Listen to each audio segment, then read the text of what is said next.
Washed my hair today, but it does not always look good on the first day. It always looks better on the second day. But I wanted to record today because today is the January 2023 wrap-up. 2023. I still think we're in 2023. 2024 wrap-up. Today I want to go over the books that I read in January of 2024. I read 5 books, 3 of which were physical books, 2 of which were audiobooks, and yes, we are counting audiobooks because I can't read on the train anymore. I drive to work. So the way I get in some more books is by doing audiobooks, and I would argue it takes as much concentration to drive and listen to a book and gather everything. So I read 5, which was a lot for me. I usually, because I'm so busy, I have to just kind of read when I can. So others who are reading like 7, 8, 9, I'm like, geez, like how are you getting that done? I just simply don't have the time. So 5 for me is actually quite a bit. So I wanted to just chat about them today because they're really great books. The first one technically was started in December 2023, but it was finished in January 2024, so it's counted in this year as a 2024 read. And that is The Caine Mutiny by Herman Wouk, which you couldn't tell that's what it is because it's this very old, like vintage copy of it. So old, in fact, that while I was reading this, the spine fell off. The spine just straight up fell off. And my sweet boyfriend, Steve, put it back together for me, which was really sweet. But as a result, I'm like a little bit afraid to open it now. So I just like kind of like crack it a bit to look through it. The Caine Mutiny by Herman Wouk. I don't know if you knew, but all the hot girls are reading The Caine Mutiny. It's the it girl book of the winter. No, it's not. Yeah, I picked this up at the Newberry Library book sale, the 2022 book sale that I went to, and I don't know what possessed me. I think I knew it won the Pulitzer Prize. I knew it's a 1950s movie starring Humphrey Bogart. That's pretty much all I knew about it. And I don't know, I was drawn to it. I love, and I think I said this in my 2023 reads part 2 video when I talked about In the Heart of the Sea by Nathaniel Philbrick. I love nautical tales. Like, I love anything that takes place on a ship, in the ocean, pirates, sailors, the Navy, like you name it. Anything that like has to do with seafaring adventures, I'm into it. But a mutiny on a Navy ship during World War II, like that sounds good to me. And this was quite good. This was very, very good. In the beginning I was like not that into it, but then I got more and more into it as I went, and I realized it was less about the mutiny, because I expected that to take up actually a good portion of the book. It was actually less about the mutiny and just more about the men on the ship and how they got there and their dynamics on the ship under stressful situations. And it kind of made you doubtful at the end whether the mutiny was the right move. So I read this over the course of about a month, and there were times I could not put this down.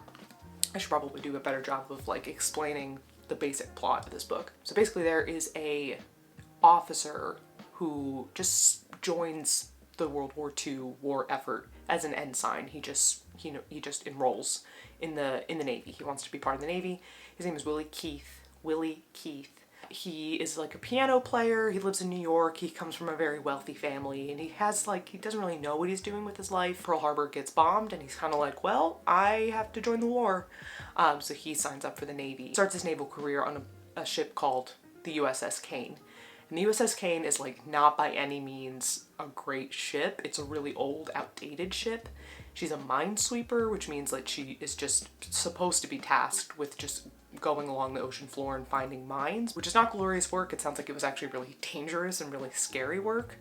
So he gets assigned on the USS Caine, which is seen as like a not great assignment. It's not very prestigious. And so he's a little bit upset that he's on this boat, and it's rough work. Like, he's with a bunch of sailors and he's with these officers, and it's rough work, and he kind of gets his butt kicked a little bit.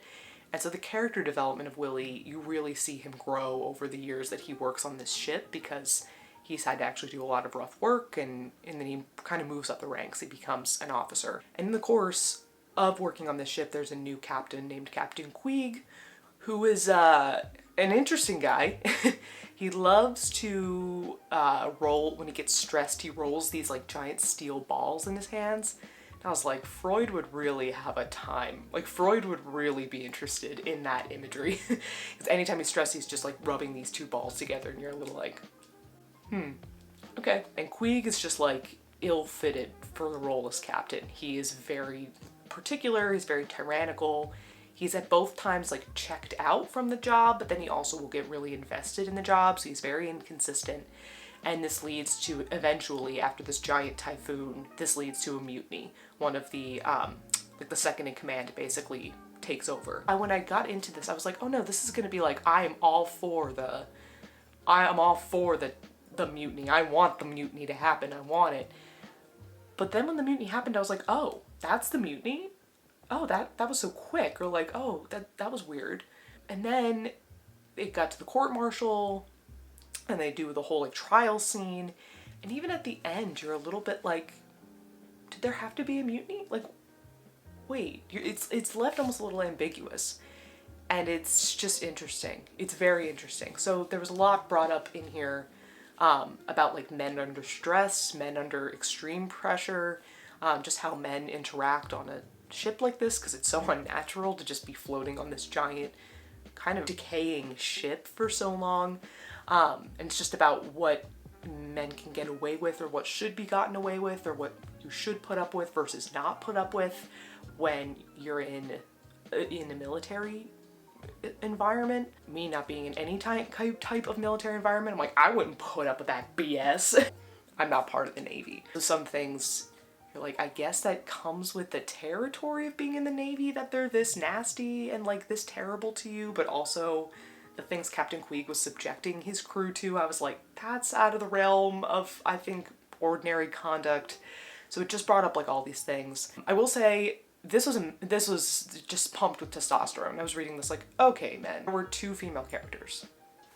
There were two. There was Willie's mother, who unfortunately was painted as this like very overbearing, like so attached to her son kind of mother. And then there was the love interest, his love interest, whose name is May Wynn. Which, fun fact, the woman who played her in the movie changed her name to the character's name. I forget what her name was beforehand, but after the movie, she changed her name to her stage name being May Wynn, which I think is interesting, and also Freud would probably have a field day with that. May was actually more complex, I think, than the mother. I think she was more well-rounded and more well done. She plays this singer. She's trying to be like a cabaret singer, and the whole time, Willie was such a dick to her. Like, was such a dick to her. He was obviously very attracted to her and obviously really loved her. But then he would say things like, oh, well, she's, you know, I'm a Protestant and she's a Catholic, so like, and we're not really supposed to be with each other. And also, like, he just would make constant allusions, or just straight out just like would say like, yeah, she's kind of low class. Like, her parents are Italian immigrants and they own a fruit shop, and like, I can't marry her. She's beneath me because I went to Princeton and my parents have a lot of money. And I, like, hated him for that. He was not the most likable, he got better as he went, but he was not the most likable protagonist, which I never have an issue with. I can always roll along with, like, an unlikable main character or an unreliable narrator. But the way he treated her, I was like, May, get the heck out of there. Like, don't deal with this guy. Like, he obviously, yes, he loves you, but he just keeps saying and implying to her that she's beneath him. I was like, get out of there. Like, don't put up with that. But, you know, it's the 40s, so women put up with a lot more, I think, than they really should have. It ends with them on an interesting note. And it would be something that I think if there was a sequel, I would be interested to, like, continue on with the story, but there isn't. This is it. This is the Caine Mutiny. There's one. It's it. What I liked about it was the interactions between the characters. This is, like, a very character-driven, kind of plot-driven, but very character-driven type story. And I think Willie's character development was done incredibly well. And again, it leaves you just like kind of ambiguous. Mutiny? Did there need to be a mutiny? I don't know. I don't know. So, Caine Mutiny. This was quite good. If I want to read this again, I'll get like a more beat up, like just paperback copy, and this one will just stay kind of pristine. So, Caine Mutiny. She was good. But the next that I finished was an audiobook, so I don't have it with me in person. But it's I'll Be Gone in the Dark by McNamara.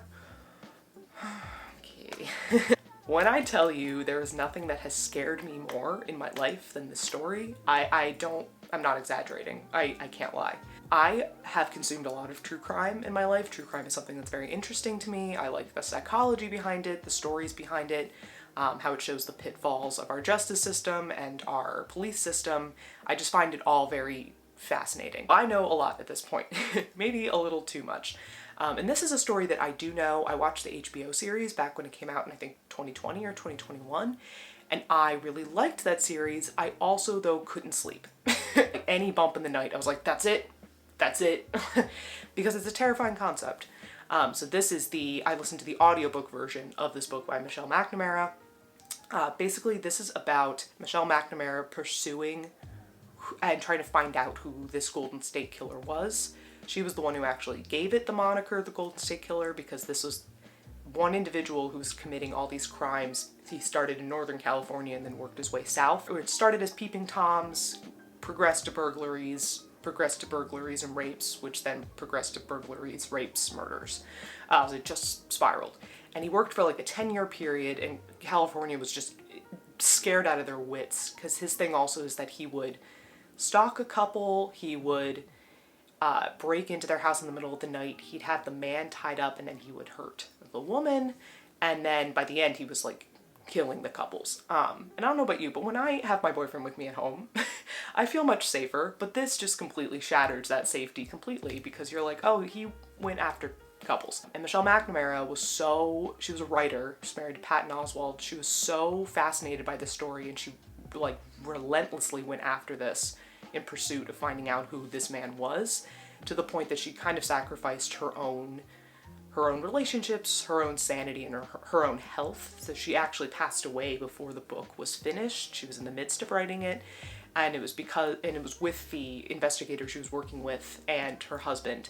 They helped publish the book. And then 2 years after the book was published, they actually found out who the man was, thanks to DNA evidence. So he's behind bars, he's gone, thank God. It just makes me so sad, because she never lived to see that realized. I hope wherever she is somewhere that she knows that, you know, what she did on that book actually contributed to justice, because it brought the case really back into the public eye and it brought it to light. And I think also just making the moniker the Golden State Killer, I think, was incredibly important, because it linked all these other names that he was known by and puts it all into just one man who was responsible that they were looking for. This was really good. So good, in fact, that again, I had to put this down for a little bit. I started it in December 2023, and I was like, I'm too scared. I'm too scared. There was a point in time where Steve was away for a weekend, and I was like, I am on a strict no true crime, and especially no I'll Be Gone in the Dark. I'm on a ban, because I just will get too freaked out. Her writing is so good. The research she did on this was so well done, but then the way she was able to weave that into a story form was just so incisive and so well done that's why it really got under my skin. I had to keep reminding myself, I'm like, this man is locked up. He's an old man now. I could probably, it's on site, like I could take him out, but it felt so immediate and so there, even though this was happening in the 70s and early 80s. It was terrifying. And woven in is like her insights in her relationship with true crime, and her relationship with how she's, you know, feeling while she's investigating this and putting things together, and the thrill she gets when she gets like a little bit of a clue. So her insight is in there as well. So she's basically a character in the book, which again just makes it all the more tragic, knowing that she couldn't finish the book herself nor see him actually get caught. But the writing was so well done. It was so much information that she was able to put together so well. And then the subsequent chapters and the afterwards that are written by the other like amateur investigators, by the main investigator, and by her husband were all like, it was all very cohesively done. The fact that there were so many people that had their hands on this book after she had passed, like it was, I thought, threaded together very well. I hate to say I liked it. I wasn't like, love this book, because the content, you can't. But I think I appreciated it as much as I could for the very dark subject matter that this was on. So I think, I mean, I'm gonna call it now. I think it'll be up there in like a true crime classic. At some point, I can see it's like getting that kind of prestige. But for now, I recommend picking it up. If you are into true crime, I would just caution, it's dark. Like, is very, very dark. But I'll Be Gone in the Dark. Next, reading some really dark books this, the beginning of this year. We're not starting off on a light foot. Another dark one that I read for my book club is Play It As It Lays by Joan Didion. I also just want to call out the used book online seller that I bought this from, because I thought I was getting the super cool like pink snake design one, which is reminiscent of like the first edition of this book. I thought that's the one I got, and I got this silly one instead. I don't know what it is. I don't like when there's people, like actual people on a cover.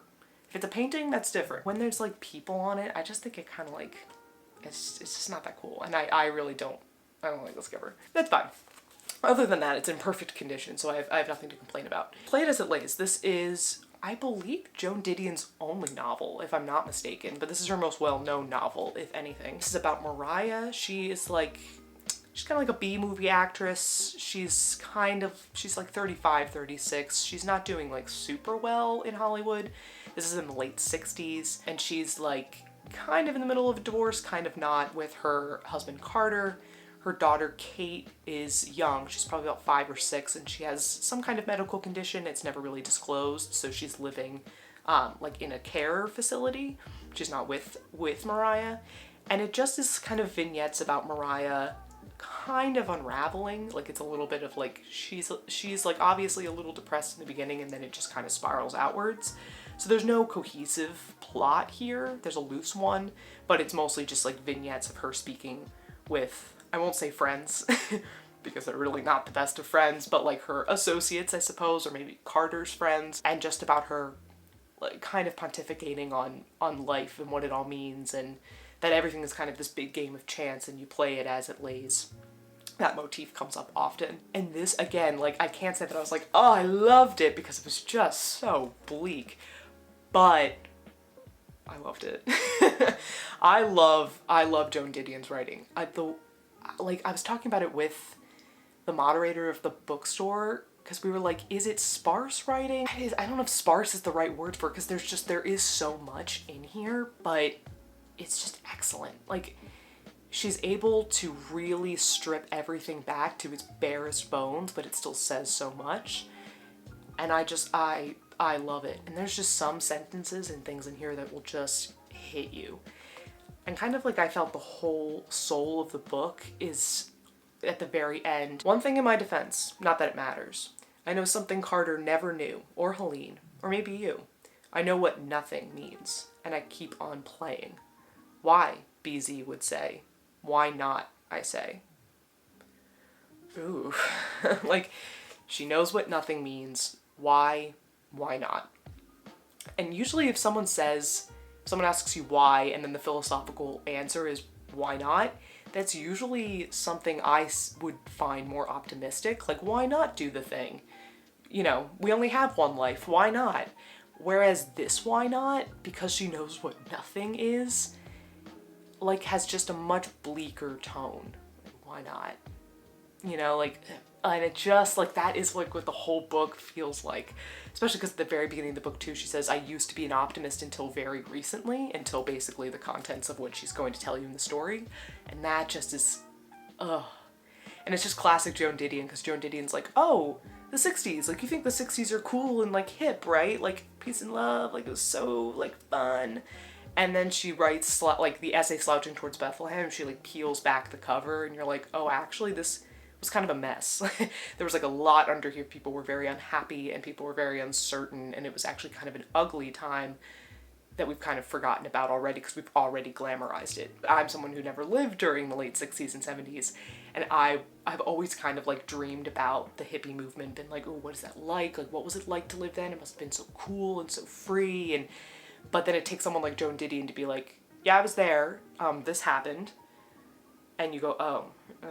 It actually, like, wasn't that nice. Late 60s Hollywood, which is supposed to be so glamorous and so cool, was like, ooh, he did that? Oh, that wasn't cool. Because also all the male relationships that Mariah has in this book are awful. Like, all the men are awful. What a companion to this being like, wow, we're just in a man's world and that's just all I am. And then I'm like, yeah, we're in a man's world from a woman's perspective, and it's bad times. It's bad times. A lot of times it was men telling her how to feel, or she would say something and they would just be kind of passive aggressive about it, or be like, yeah, do whatever, if that's what you want, Mariah, fine. Like, it was all these men just completely undermining her at every point, and then they wondered why she was kind of losing it. And I'm like, of course she's losing it. She's not being supported at all by anyone around her. I'm getting heated. This book made me feel things. It made me feel very bleak things. A lot of trigger warnings, I would say. I would look them up if you're going to read this book. Also, I will say a lot of outdated language. She uses some phrases and some slang that we don't use nowadays and we would take issue with. Of course, she wrote this in 1970. It was a bit different. But just fair warning, some F words that we don't use anymore come up, and I was a little like, oh. Besides the vocabulary use, I'd say the rest of the writing, though, is so incredibly strong, and she's still, like, she's becoming one of my faves. So, Joan Didion, play it as it lays. Oof. This one. I don't know what made me pick this book up. It was random. Like, I was just kind of like, oh, it's here. I'll read this. I'm so glad I did. This book was excellent. The Blind Assassin by Margaret Atwood. Excellent. Excellent. This was so good. I have never read any Margaret Atwood. I am so glad this was my first Margaret Atwood. This was so good. Basically, this is the story of the Chase family.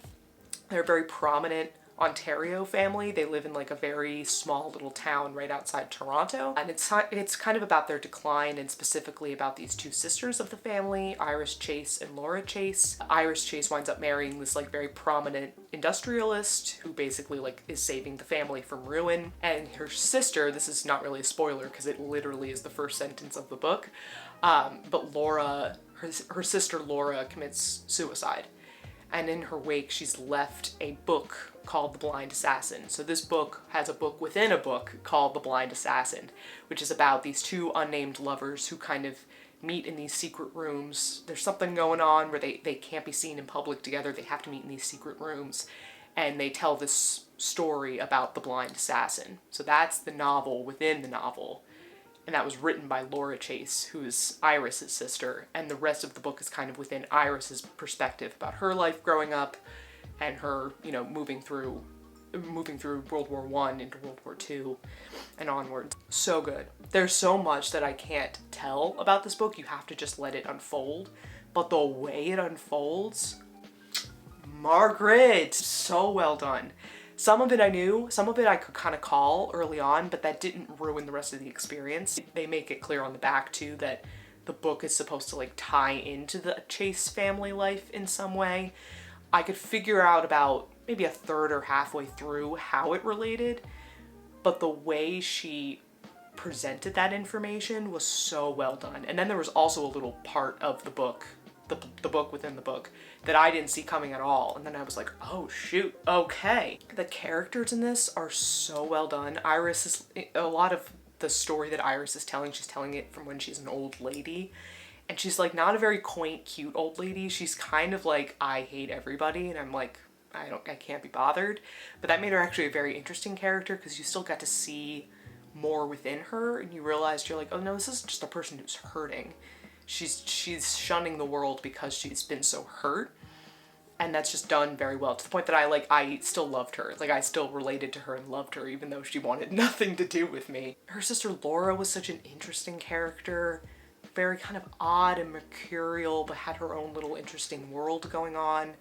Their relationship was really fascinating, and again, there were just some twists. I was like, oh, and I can't stop. I like keep thinking about the end. Like, I keep thinking about why Laura killed herself, because I can't go into why at this point. And like this same image of a certain photograph that just comes up over and over and over again. I'm still thinking about, and thinking about the book within the book as well, and how that is about their life. It's so well done. Like, the fact that she could master all of those pieces, I just think it's masterful. It's so well done. This book won the Booker, and I can see why. I think it was just so, like, she had so many moving parts that it could have been really bad, but she was able to balance them so perfectly. There's also some hateable characters in here too. Oh, Iris's sister-in-law is the worst. Oh, She's awful. There's some really hateable characters in here as well, but that still like bring some comic relief and are actually pretty funny. So it has everything. It's got like a very well woven plot, and it also just has very great characters, and the writing is great. I was getting, I think, a little bit at the end, like a little tired of the way it was written, just because I think it's a book of 500 pages, and I was a little like, okay. But because I loved the character so much at that point and the plot, I was just so in awe in how she was handling, I forgave her for it. So, really good. Like, good job. Good job. I will be reading more Margaret Atwood for sure. I want to get to Handmaid's Tale this year. When I do my, like, TBR for 2024, Handmaid's Tale is definitely on that list, because I definitely want to read it. I also have Oryx and Crake by her. And I think I have something else saved on my TBR. Alias Grace, I think. So there's other books I want to read by her, because I read this and I was like, yeah, I need to now read everything of Margaret Atwood. So, Blind Assassin. Great book. My final book was an audiobook. And it was so good. I think people will give this book flack. And that's just not fair, because it was actually really well done. It's Down the Drain by Julia Fox. Yes, the Julia Fox. Uncut Gems. That Julia Fox. You may be thinking, Catherine, why did you read this book? Do you read celebrity memoirs? Do you like Kanye West, and do you like Julia Fox? And I'd go, you know what? Don't judge. Because I'm not actually a huge celebrity memoir person. I read I'm Glad My Mom Died last year. That was very good. But I'm not usually someone that's attracted to celebrity memoirs, mostly because I just there's not like celebrities that I'm like obsessed with and like need to know everything about. I've never been someone who's been very like obsessed with celebrity culture. So I like would take them or leave them. But first of all, the cover of this, she designed it all herself. If you see the back cover of this book, I mean, like, come on. Like, how do you not? And Julia Fox was just someone who just captured my attention from Uncut Gems. I actually thought she did a really great job in that movie. And then her relationship with Kanye West, I was like, who is this person? Like, is she real? Is she putting it on? Is she fake? Or is this really who she is? But then as I, like, read more about her and saw more interviews, I'm like, no, I think she's kind of intentionally being messy or intentionally blurring the lines of like what's performance and what's just her real personality, that it all is her real personality. Like, I feel like if Salvador Dali, this is like a weird place to take it, but if Salvador Dali was alive, he would love her. He would be obsessed with her, because Salvador Dali's whole thing was, if you're going to be a surrealist artist, you need to commit to surrealism in every point of your life. So your existence as a person and artist needs to be surreal and weird. Like, he'd walk his little crocodile, and he just was like always about being just larger than life. And that really genuinely was who he was. So I know for sure he would be like, you. Yes, I like you. And honestly, from this book, I love her even more. I love her. I do love her. Because again, I think she's just not afraid to just be 100% herself. And sometimes that comes off like she's kind of Valley Girl, even though she's not a Valley Girl.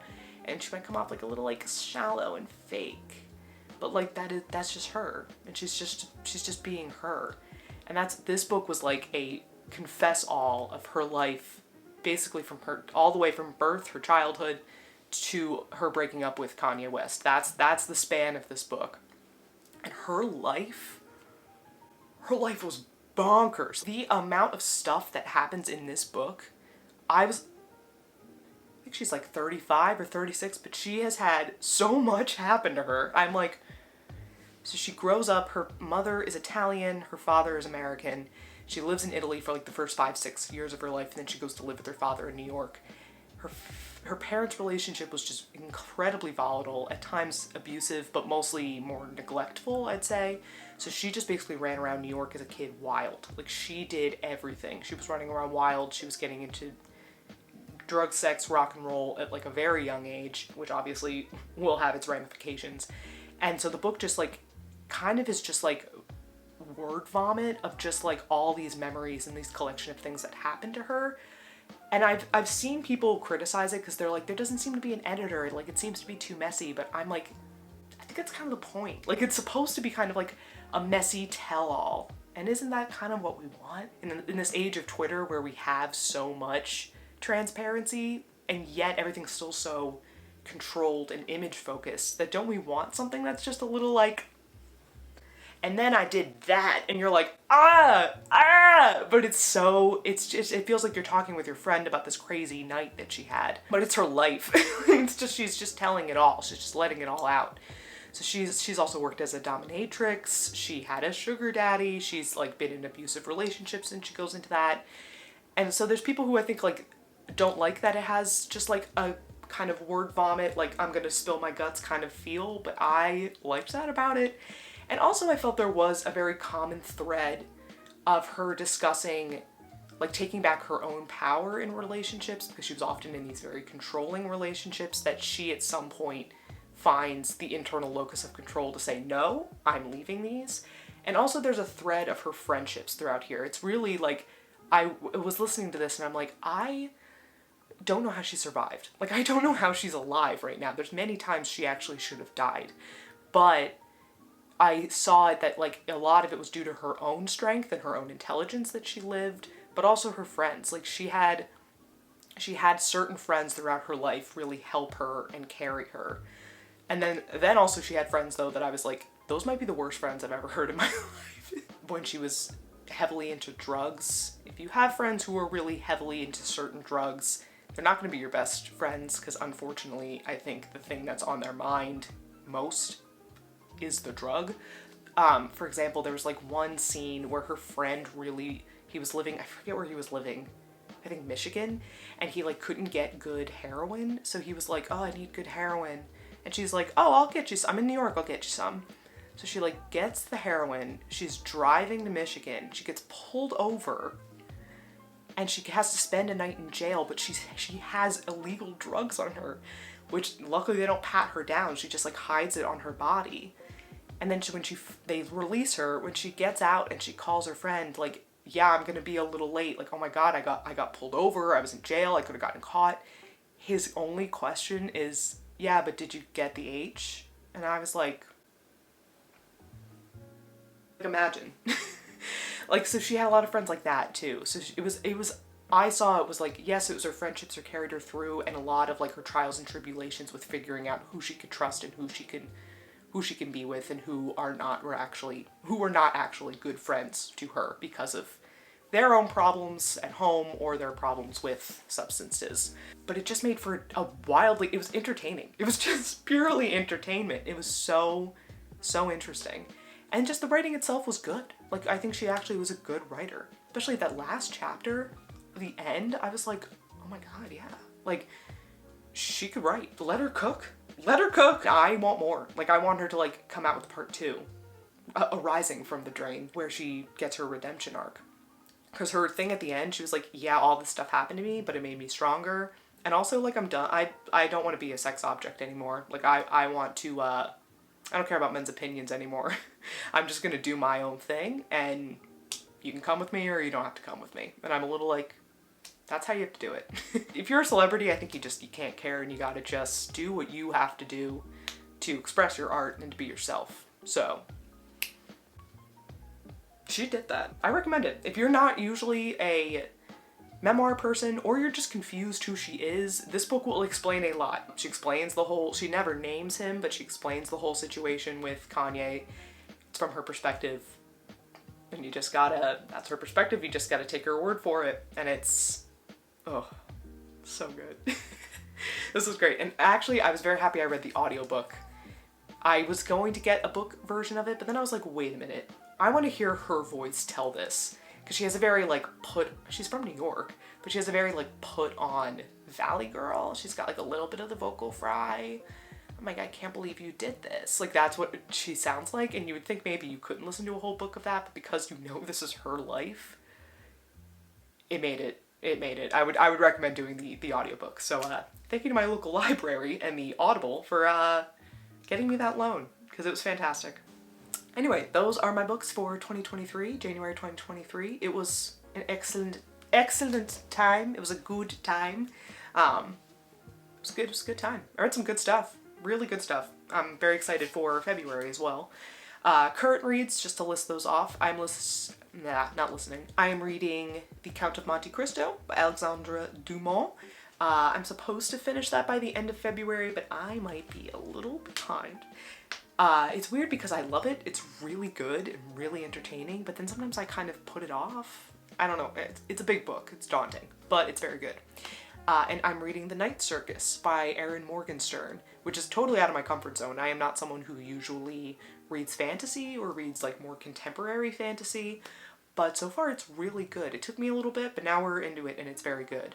It was actually it was something that I really was like, for some reason I want to read that in winter. And so we're reading it in winter, and it for some reason makes sense. So we're reading that. And then for my commute audiobook, I'm reading The Only Good Indians by Stephen Jones. I'm so bad with names. Stephen Graham Jones. This is a horror novel featuring Native Americans. It's good. I can't say that I'm like enthralled by it. It kind of reminds me of Tommy Orange's writing, but I don't think as good. But it's good so far. I'm waiting for it to get a little bit more horror. Right now it's pretty bland, but I'm hoping it kind of revs up, because that is kind of what I'm looking for. So yeah, so we got 3 books going, and those will be featured most likely in my next video. So thank you. If you came this far, thank you so much. Like, subscribe, comment if you've read any good books. I want to know. I want to know. Tell me about those books you read in January. All right, I'm gonna go. I need water. My throat is... Bye!